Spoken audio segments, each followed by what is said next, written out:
Let's go to another video, but first subscribe and leave a like to strengthen the channel.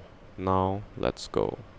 The lion stopped, his golden eyes fixed on the small grayish body lying among the rocks. A baby elephant, alone, still breathing, but not for much longer. The afternoon sun beat down on the savannah without mercy, and that small being would not have the strength to survive the night. Tarak felt something strange tighten in his chest. It had been 3 days since he had eaten anything other than scraps left by vultures. The drought had turned Amboseli National Park into an open-air cemetery. Twisted trees, cracked earth, heavy silence. He himself was dying slowly. His mane, once majestic, now hung dirty and tangled. His ribs marked his skin like scars.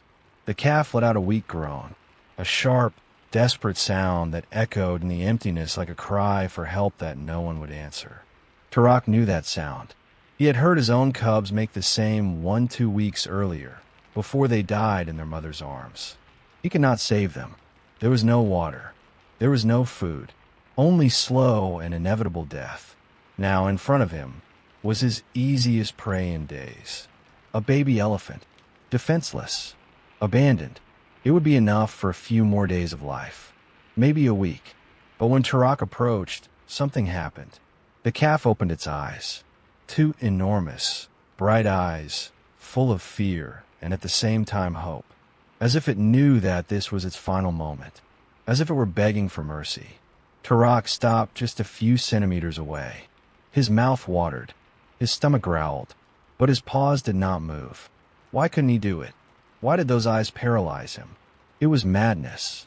He was a predator, a king, a survivor, and survivors do what is necessary.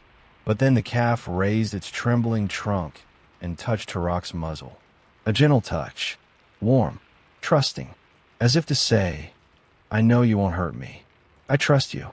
And in that moment, everything changed. Tarak no longer saw prey. He saw a child. He saw a second chance. He saw something he thought he had lost forever, a purpose. If you're enjoying this story, don't forget to subscribe to the channel, like the video, and leave in the comments what you thought and which city or country you were watching from. Tarak carried the calf to a nearby patch of shade. The little elephant could barely walk, his thin legs trembling with every step. He called him Juma, which means born on Friday in Swahili. He didn't know why he chose that name. It just felt right. In the first few days, everything was chaos. Juma cried constantly, searching for milk that Tarak obviously could not provide. The lion tried everything. He chewed leaves and let Juma lick the moist pulp. He found a small muddy pool and helped the calf draw water with his trunk. It was clumsy, desperate, but it worked. The real threat, however, was not hunger. It was the clan of hyenas that dominated that region. 5 females led by a brutal matriarch called by the other animal Scar, because of a deep gash that cut across her muzzle. She commanded with ferocity and frightening intelligence. On the 3rd night, they came. Tarak woke to the sound of sinister laughter surrounding his small cave. He stood up, placing himself between Juma and the shadows that approached. The hyenas formed a semicircle, their eyes glowing in the darkness like evil embers. Scar stepped forward, sniffing the air. She knew Tarak was weak. She knew he was alone. And above all, she knew he was protecting something valuable. "Are you taking care of food, lion?" Her voice echoed in a guttural growl. "That's pathetic. Leave the calf, and maybe I'll let you live."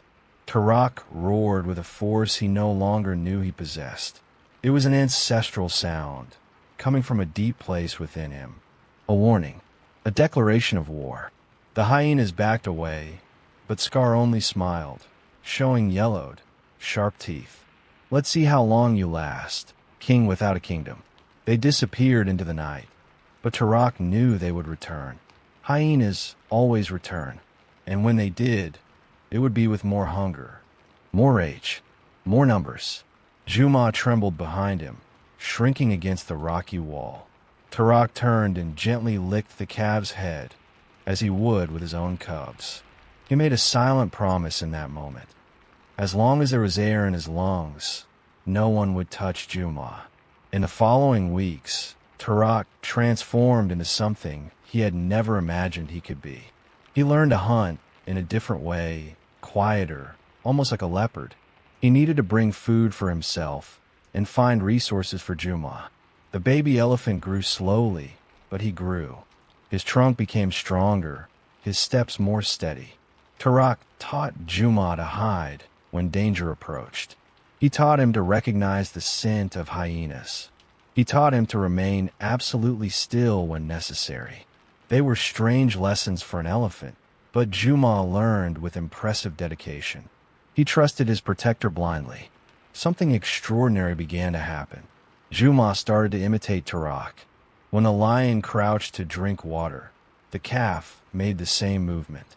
When Tarak watched the horizon on alert, Juma stood beside him, trying to look equally vigilant. It was as if the elephant were becoming part lion, and Tarak changed as well. He became more patient, more careful. His old anger gave way to something deeper, responsibility. For the first time since the death of his cubs, he had a reason to wake up every morning. But Scar did not rest. She watched, waited, planned. One night, Tarak noticed something disturbing. Hyena tracks around his cave, in ever-tightening circles. They were studying his patterns, his movements, his weak points. He needed a plan.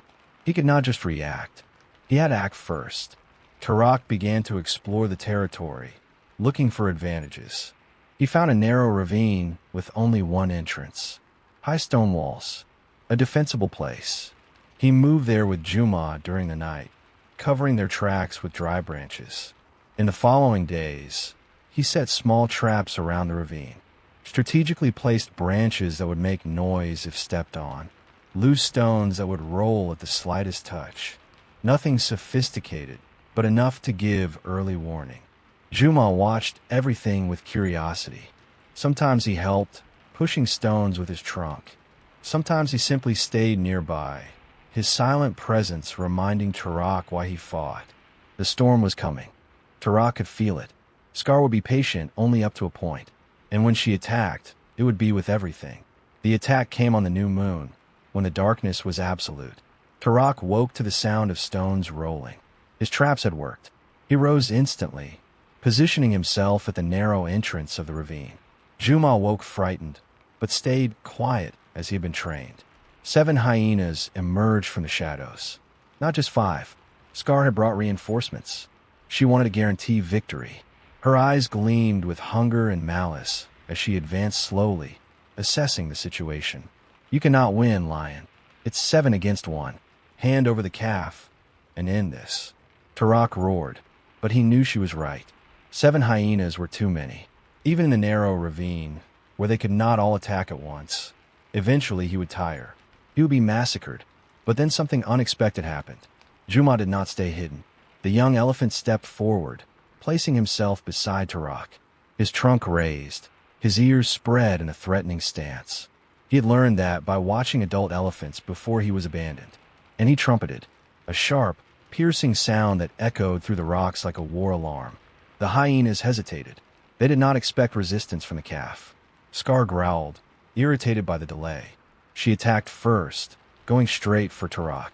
The lion met her halfway, his claws finding her shoulder. The impact was brutal. 2 other hyenas lunged forward, but Juma did something surprising.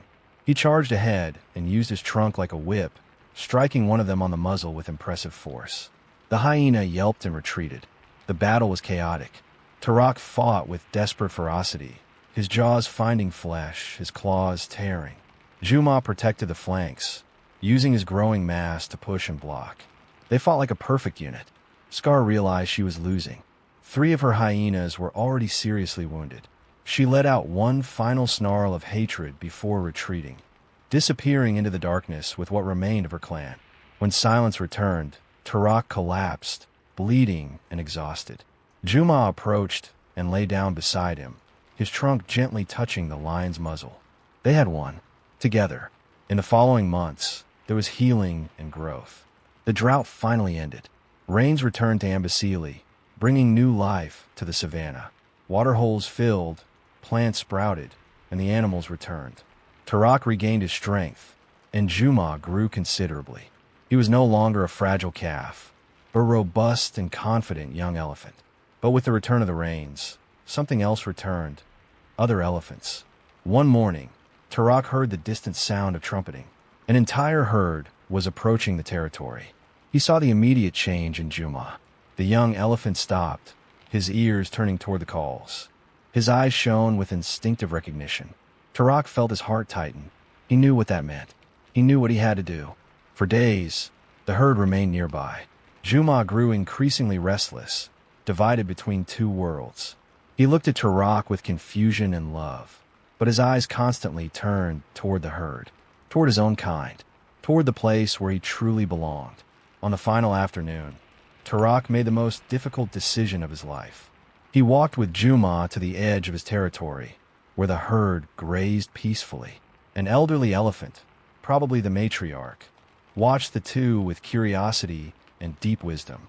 She seemed to understand the impossible bond between predator and prey. Tarak touched Juma's muzzle one last time. The young elephant wrapped his trunk around the lion's mane, a silent farewell embrace. There were no words, only understanding. Then Juma walked toward the herd, slowly at first, looking back several times. Tarak remained motionless, watching his son leave. The matriarch welcomed Juma gently, touching him with her trunk in a gesture of greeting. When the herd moved away, Tarak was alone again, but he did not feel empty. He felt complete. He had saved a life, raised a son, and learned that true love is not about possession, but about allowing the other to be free. Months later, he saw in the distance a strong young elephant leading part of the herd. Their eyes met for a moment. Mutual recognition, eternal gratitude. If you enjoyed this story, subscribe to the channel, leave your like, and comment where you're watching from. This story teaches us that family is not defined by blood, but by unconditional love.